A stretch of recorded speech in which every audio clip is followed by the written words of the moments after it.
সবাইকে আসসালামু আলাইকুম। আরো একটি নতুন ভিডিওতে আপনাদেরকে স্বাগতম। তো কিছুদিন বলতে প্রায় 22 দিন আগে আমরা আপনাদেরকে একটা ভিডিও দিছিলাম যে আমরা ড্রামে সাইলেজ তৈরি করতেছি আর কি। তো মূলত হচ্ছে যে গতকালকে 20 দিন বা 21 দিন গতকালকে হয়ে গেছে। তো যেহেতু ফার্মেন্টেশন সময় শেষ, আমরা এখন এই ড্রামের আপনার সাইলেজটা খুলে দেখবো আসলে কি অবস্থা। মানে এটা জাস্ট আমাদের পরীক্ষামূলকভাবে আমরা তৈরি করছি আর কি, যে পরবর্তীতে আমরা যদি আমাদের ঘাসের যেহেতু সংকট হয় তখন আমরা কি আপনার সাইলেজ তৈরি করে ড্রামে রেখে পরবর্তীতে খাওয়ানো যাবে কিনা, মূলত এটার জন্যই। তো চলেন আপনাদেরকেও দেখাই, আমরাও দেখি মূলত হচ্ছে যে এটার অবস্থাটা কি। আমরা যাতে এয়ার টাইট হয় এই কারণে এটা দিয়ে আপনার ঢাকনা লাগাই দিয়েছিলাম, পরবর্তীতে আবার একটা প্লাস্টিকও দিয়ে দিছি আর কি, পলিথিন। আর এটা হচ্ছে যে পলিথিনটা খুলে ফেললাম। তো এ হচ্ছে যে সাইলেসের অবস্থা। তো সাইলেসের যে অবস্থা, মোটামুটি আলহামদুলিল্লাহ আমাদের সাইলেস এই যে ভালো আছে। আর সেই একটা গ্রান বের হয়েছে আর কি, যেটা বলার মতো না। তো অনেকেই দেখছেন যে অনেকে আছে যে সাইলেস চিটাগুড় দিয়ে তৈরি করে আর কি। তো আমরা আসলে এটাতে কোনো চিটাগুড় দিই নাই, জাস্ট আপনার এটা এভাবে রাখছি, এরপরে দুরমুজ দিয়ে এরপরে যতটুকু করা যায়, চাপ দেওয়া যায় অতটুকু দিছি আর কি। তো আমরা এটা আজকে এখন এখানে ঢেলে রাখবো, কারণ দুপুরের পরে আমরা গরুকে খাবার দিব আর কি, খাবারের সময় এটা দিব। আর সাইলেসটা মূলত এরকম ড্রামের ভিতরে বা বস্তার ভিতরে থাকলে অনেক সময় গরম হয়ে থাকে, তো যাতে ওইটা ঠান্ডা হয়ে যায় সে কারণে হচ্ছে যে এটা করলাম আর কি। তো এখন হচ্ছে যে শোয়াইয়া আমরা এগুলা বের করবো, ভিতরে কোনো পানি টানি জমে গেছে কিনা। তো মাশাআল্লাহ দেখেন সাইলেসটা আসলে মোটামুটি ভালো আছে। মোটামুটি ভালো বলতে পুরোপুরি ভালো আছে, কারণ যদি সাইলেস নষ্ট হয় সেক্ষেত্রে আপনার পোকা হয়ে যাবে, আপনার এক ধরনের পচা গন্ধ বের হবে। মোটামুটি একেবারে সবই আস্ত আছে আর কি। এখন আমরা এটা মেলে রাখবো। তো যাই হোক, আমাদের মোটামুটি হচ্ছে যে ড্রামে সাইলেসটা করাটা সাকসেস হয়েছে। এর আগে আমরা হাইড্রোফোনিক করে আপনাদেরকে দেখাইছিলাম আর কি। তো ভিডিওর ভিতরে দেখাই দিব যে আমাদের গরু আসলে খাচ্ছে কিনা বা কি রকম খাচ্ছে।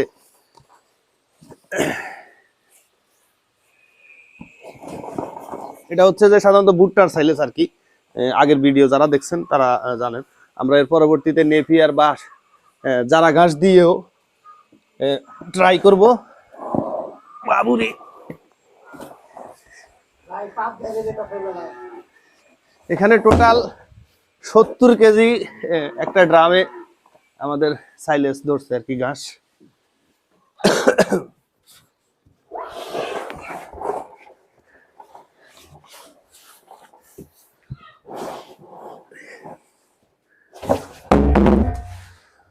তো অনেকে বলছিলেন যে আমাদের এটা আমরা শুকাই নাই, তো সে কারণে বলছিলেন অনেকে যে ভাই যেহেতু শুকান নাই নিচে হয়তো পানি জমে যেতে পারে।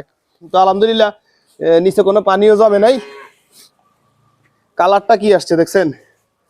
তো যাই হোক, আমরা সাকসেস যে আপনার ড্রামে ভুট্টা সাইলেস করে। আরেকটু এদিকে আসেন, আগে আসেন, সামনে থেকে দেখেন। তো মাশাআল্লাহ আমরা সাইলেস করে একবারে হাঁপিয়ে গেছি আর কি। তো ভিডিওর মাঝখানে দেখাবো যে যে আমাদের ড্রামের তলাটাও দেখেন, যে ড্রামের তলার ভিতরে কোনো পানি জমছে কিনা। এই যে কোনো পানি জমে নাই, একদম শুকনা। এটা একবার লাইভ দেখাই দিলাম আর কি। তো সেই একটা গ্রান বাইরেছে, আমার একটা বিশ্বাস যে গরু মোটামুটি ভালোই খাবে।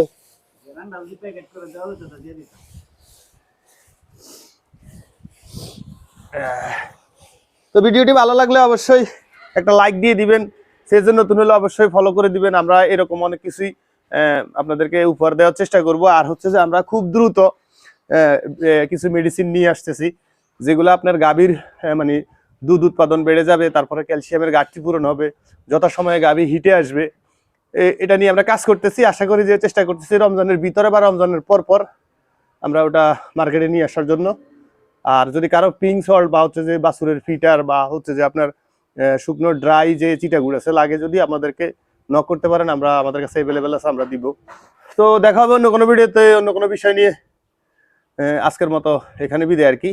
আর এর আগে আমরা কিভাবে করছি ওই প্রসেসটা ভিডিওটা আমরা লিঙ্কে দিয়ে দিব আর কি, কমেন্ট বক্সের লিঙ্কে দিয়ে দিব, আপনারা দেখে আসতে পারেন আমরা সাইলেজটা কিভাবে বানাইছি মূলত, যারা ভিডিওটা মিস করছেন। তো নেক্সটে হাইড্রোপনিক নিয়ে একটা ভিডিও দেওয়ার চেষ্টা করবো। এর আগে একবার দিছিলাম, অনেকেই অনেক কিছু বলছেন বা অনেকেই করে সফলতা পাইছেন। তো নতুন ফলোয়ার যারা আছেন, নতুন সাবস্ক্রাইবার যারা আছেন, তাদের জন্য আবার আরেকটা মানে হাইড্রোপনিক নিয়ে ভিডিও দেওয়ার চেষ্টা করবো। তো দেখা হবে অন্য কোনো ভিডিও, অন্য কোনো বিষয় নিয়ে। আজকের মতো এখানে বিদায়। আসসালামু আলাইকুম রহমতুল্লাহ বারাকাতুহু।